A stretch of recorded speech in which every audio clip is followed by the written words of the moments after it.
Good morning, everyone, and welcome back to Awaiting Arrows. This is the part of my channel where I talk about more casual videos about what I'm learning along my journey of trying to conceive and finding that to be more difficult than I anticipated. And I don't know if I've talked about this before on this channel. I didn't, scrolling through my previous videos, I didn't see a title that indicated that I had, but it's possible. However, it's still a good topic, and it's one that you should be revisiting a lot, no matter what you're working towards or praying for. And I experienced it afresh recently. So I wanted to remind anyone who is in the long game of waiting for any promise and who is struggling with that. I want to remind you to stay in community, stay connected to other people's lives and stories, and resist the urge to disconnect. And community doesn't just mean physically, though that's super important. That's the most important one. We're talking like family and friends and the church community, people that are helping you to pursue the Lord more, but it can also be people that you watch online. That can also be community as well. So you definitely want to emphasize physical community and people that are actually in your lives, but it also counts like the intake, what you are viewing. And God has been leading me, and I've been trying to adjust how I use social media and YouTube and the phone and everything. And it's been such a refreshing reminder that, God directs my path. He directs our paths. Don't just grab your phone and look at whatever's there. Don't just read books or watch shows by default. He wants to lead you in exactly the right things. And it's not about paranoia, like, is this the right thing to watch or listen to?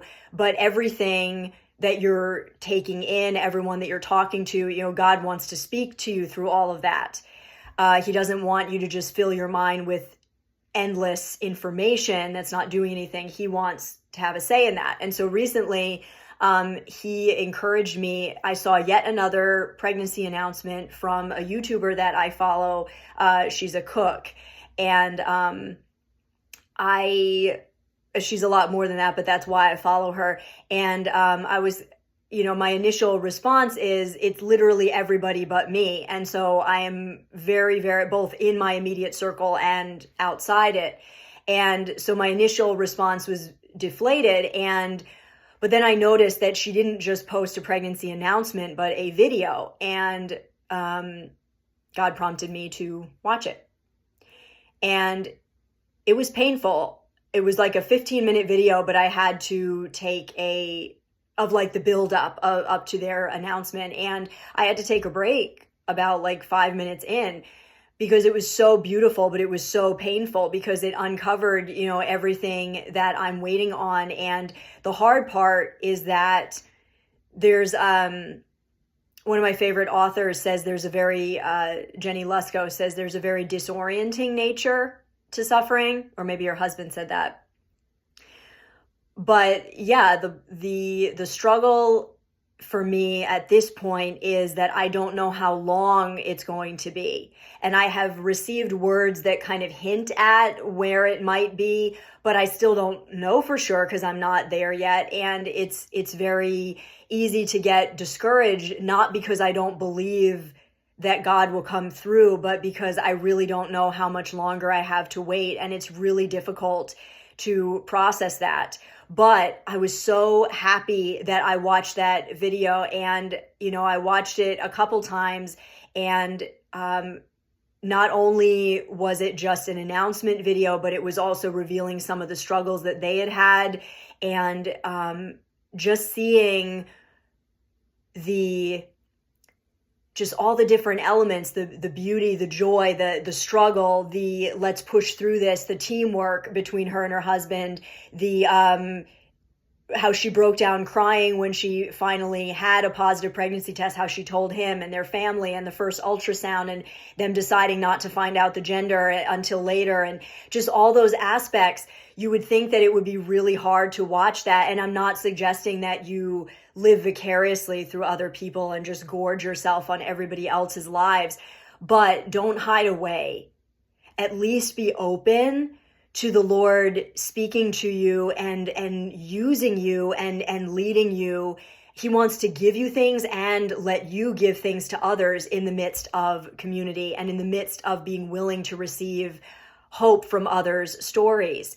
You can, not only do you receive a fresh vision, a fresh reminder of why you want this so badly, why it's a beautiful thing. Stuck in my own story, I don't get to experience those things for myself until they happen for myself, but experiencing it with other people, weeping with people in their struggles and experiencing their joys, it's helping to boost my spirit, and it's helping me to not be hardened. It's keeping my heart soft, to helping me to have those feelings, that empathy with people. It's also keeping me connected with people, and I can pray for them, and I can look at their story and think of it. It helps me think of things that I want to work on and pray about for my own story. It gives me ideas of ways that I can prepare.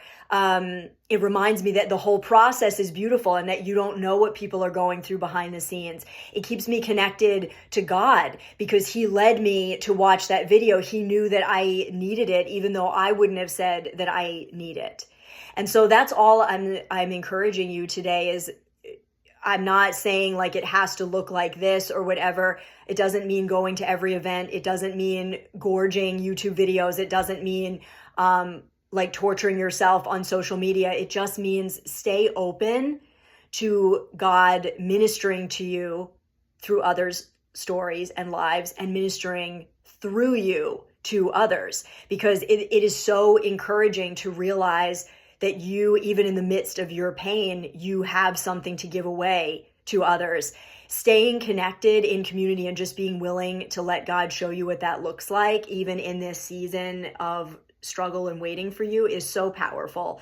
And if you cut yourself off from it, there's nothing wrong with discernment and recognizing like, okay, I'm not strong enough for this right now. But if you cut yourself off and just refuse to even listen to God showing you possibilities, you're cutting off a major well of provision and something that was meant to help you get through this season. So just don't cut yourself off from the Lord. Don't cut yourself off from church and community and worship and the word and doing good deeds and spending time with family, enjoying your life. Don't put things on hold if you can help it. Just don't cut yourself off from the things that God wants to use to encourage you in your journey, and community is a big part of that. Let yourself enjoy the stories.